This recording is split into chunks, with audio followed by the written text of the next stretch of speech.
It takes a really amazing video game to go from this to this.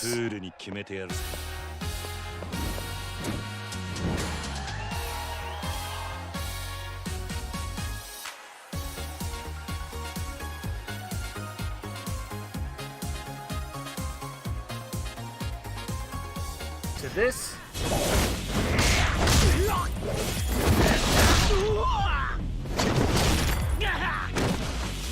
To this.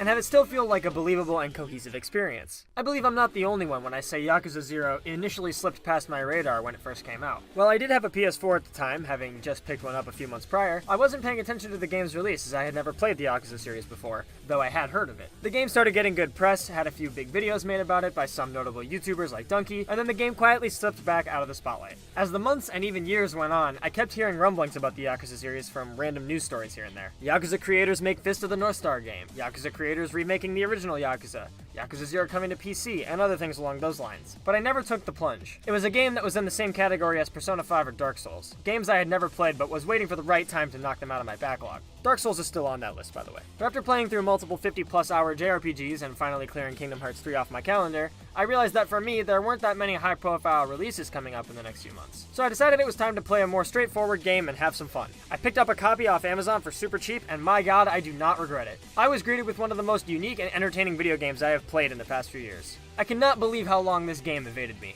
From super satisfying, diverse combat to an amazingly serious and mature story, with its well-written and believable while still larger-than-life characters, to its packed open world absolutely stuffed full of activities and fun side missions to take part in, this game wows you at every turn. Throughout playing, I was constantly surprised by how much I was enjoying it and why I hadn't heard more people talk about the game. Everything from the world to the gameplay to the story felt so distinctly video game, I just couldn't put it down. So today I just wanted to gush over this game a little bit. In a short 30 hours, this game made me a fan of a series I hadn't even paid attention to before this month. So I thought maybe I can show a few other people how great this game is too. Let's start off with the combat, since it's pretty simple to tackle. As a quick preface, in Yakuza 0 you play as Kiryu, a new Yakuza who is framed for murder and is trying to prove his innocence while finding out who framed him, and Majima, an ex-Yakuza turned cabaret owner who's trying to earn his way back into his Yakuza family after being exiled and punished. You spend about half and half of the game playing as these two characters, and each have three distinct fighting styles. Kiryu has Brawler style, meant for street fighting and taking on smaller groups of thugs a few at a time, Rush style for one-on-one fist fighting encounters and fast dodging, and Beast style for crushing huge groups of enemies by swinging big heavy objects around and smashing everyone in sight. The game is very much designed so that you use the three different styles equally, and are encouraged to switch them up on the fly. Majima's fighting styles include Thug style, a dirty street fighting style focused on targeting vital organs like the eyes, Slugger style, equipping Majima with a bat to go to town smashing foes into dust, and Breaker style. Breaker style is breakdance fighting. Majima busts out some sweet dance moves to stun the competition and crush them while doing so with style. When I discovered Breaker style, I knew this game was something special. There's something so inherently satisfying about knocking dudes down with crazy spins and kicks, and throughout combat Majima will pose or shout, giving him a hugely flashy combat style. I absolutely love it and I used it whenever I could. In terms of the combat itself, it's your standard beat-em-up affair, but because you're equipped with many unique ways to deal with your foes, it feels more like an exercise in experimenting with what you're able to do,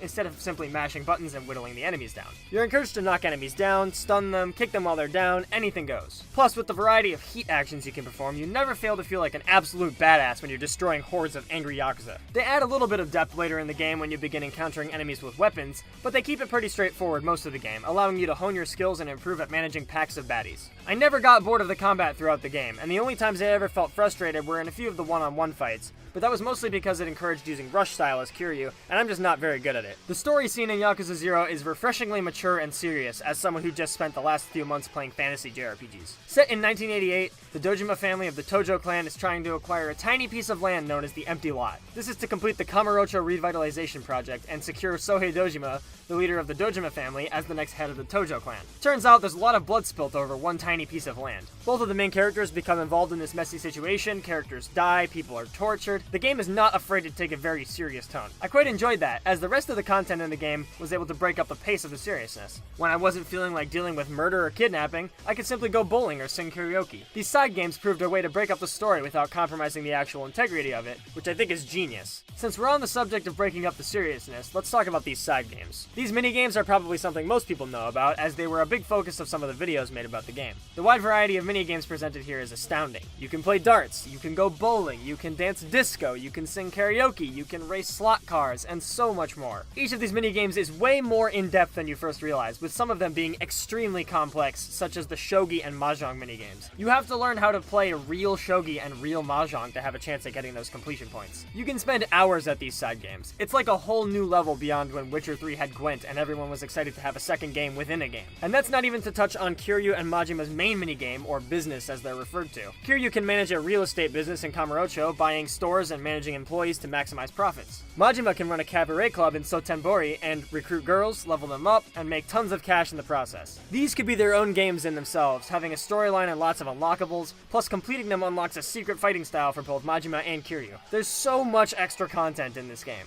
When I finished the main story after 31 hours, I had 17% completion. It blew my mind how much extra stuff this game has. These minigames are packed into one of the smallest yet most enjoyable open worlds I've experienced in quite a while. You've probably heard some reviewers and critics criticize some open worlds for having the width of an ocean, but the depth of a puddle.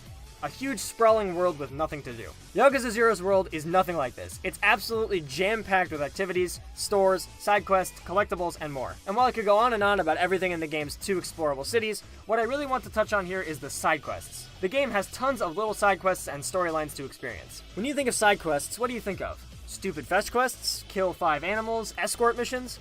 Well, I'm happy to say that Yakuza 0 has none of those terrible video game tropey side quests. Instead, it's full of side quests that turn what you think of them on their head. Take this side quest, for example. Kiryu runs into a kid standing in line for a video game. He talks to him for a moment before heading off. When you pass through the area again later, the mission starts for real. A brief side note, I really like how some of the quests in the game are like this. It makes the world feel much more realistic and the side quests feel much more believable. Kiryu notices the kid being picked on by an older guy and is clearly upset. It turns out the game had been stolen from him after he bought it. Now, at this point, since I hadn't done too many side quests in the game yet, I assumed this was going to be your typical side mission affair.